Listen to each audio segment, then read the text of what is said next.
What's up there, guys? It's your boy JX. Today we've got a team deathmatch, which is unusual for me. It's normally domination. Got a team deathmatch on HighRise with the ACR, M93, Scavenger, Stopping Power, Steady Aim, Final Stand. And I'm basically showing this game because I don't often show team deathmatch. Quite a nice score. Haven't shown off HighRise yet. There's some people I know that haven't got the game yet. I wanted to see some maps, so I'm uploading quite a lot at the moment as well for them. This is a pretty good game. Firing the noob tubes off here.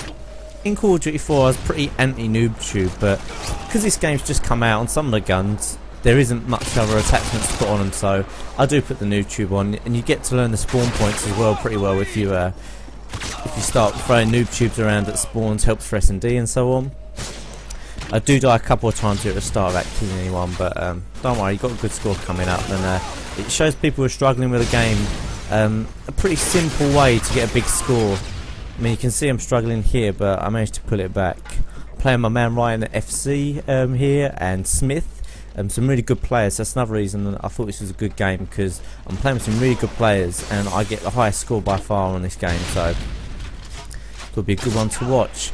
Obviously HighRise, you can play in a lot of different styles. You can see that guy up there is stupid because you shouldn't stand on that ledge. You should always go into the house or be out on the crane. Well, not a house, like an office building.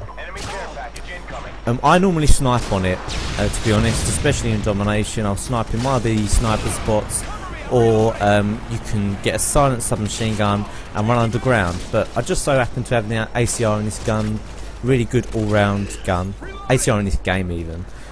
Really good all-round gun, automatic. You can run around with it like this, as well as sit back and pick people off. Snatched this guy's UAV crate because I saw Ryan was looking after it, and managed to take the guy out. Yeah, I'm just winding Ryan up to him. I'm going to steal his crate, but he gets to it. So yeah, tactics for this map. You can play quite a lot of different ways, like I was saying before. Silent submachine gun and marathon, and just constantly flank them under the map. I don't show you guys how to get under the map from one base to the other on this video, but if you play the game anyway, you probably know how to do it. And it's not hard to work out, to be honest with you. There's a lot of jumps you can do on this map as well to get to interesting places for things like capture the flag. I mean, there's two things I don't really like about Team Deathmatch. One is if your team is very aggressive, then they will rush into the enemy spawns, and that means the enemy will swap spawn a lot, and that can lead to some sticky situations where people shooting you in the back or from the side, and leads to a lot of deaths. And secondly, it's just too short. If a lot of you have a good game, you can finish the game in 5 minutes, whereas domination is more likely to last longer as long as you let them capture some flags. I've got EMP on here. I'm yet to see the real plus of EMP on this map, on this game even. It's 15 kills for an EMP, which is, it's no it's not the easiest kill streak to ever get, 15. I mean, for me it just seems to take out, yeah, it says it takes out all the electronics, but we've got red dot sight, air support, but to me it's not really that much of a disadvantage. I've been EMP before, I don't need my red dot sight, not really, I know where the middle of the screen is. I can do without some UAV support for a while, but yes, yet this kill streak reward is above a chopper gunner and above an AC-130. If someone can explain to me why it's so great, I'd be interested. But anyway, here, back to the video. This is obviously a great way to get good scores with this kill streak setup. I've gone for the care package.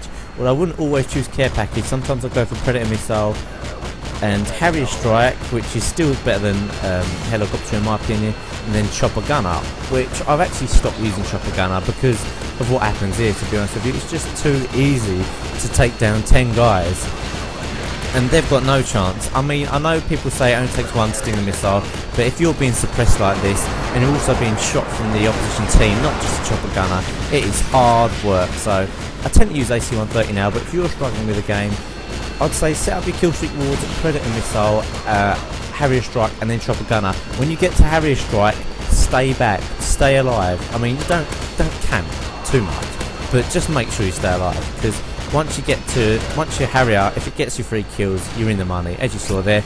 And now I've just pushed myself right to the top of the leaderboard with that little streak. See, they've just taken down my Harrier there, but it's too late now, and also they're not going to see me coming from there if they're trying to shoot down the air support. Although one of them did, so yeah, anyway. I mean, some of you, I mean, I gave you that tip to put your Predator missile as your first air support thing. Some of you might think, well, you know, I don't always get to a 5 kill streak, but in my opinion, it's worth risking getting, like, not getting rewards until you get to 5, because when you do, you're more likely to get a really big score. It means your scores will be a lot bigger rather than lots of average scores for putting your kill streak rewards at 3, 4 and 5. Because especially with Predator missile, once you get to learn how to use them pretty well, you can normally get 2 kills with it, which sets you up for your Harrier, which sets you up for your Chopper Gunner, which means you'll be getting good scores. I mean, that's obviously if you're interested about getting a good kills death ratio. If you're someone who likes to play objective games, S&D, headquarters, there's totally different tactics, and I will go over those in some other videos, but a lot of people I know watch my videos will know how to improve their score and how to get a better kill death ratio, and just my opinions on the map. Repeat, care package waiting for your mark. Care package on the way. I don't think I get a chance to use this care package, but yeah, as you can see, I'd say 60% of this game is knowing where your enemy are going to be and knowing where they're going to spawn and how to approach them. If you're just running around aimlessly, you're going to get an average score at best, unless you're like the best Call of Duty player that's ever lived. Mission accomplished. But anyway, yeah, pretty good score there, 33 for 4, a lot higher than the rest of the team. We get to see Smith do some nice camping here for the winning kill. But obviously I'll try and post some more games this week, but my hard drive is running out of space. I'm going to go buy a nice big hard drive to stick all my games on, so check you guys soon.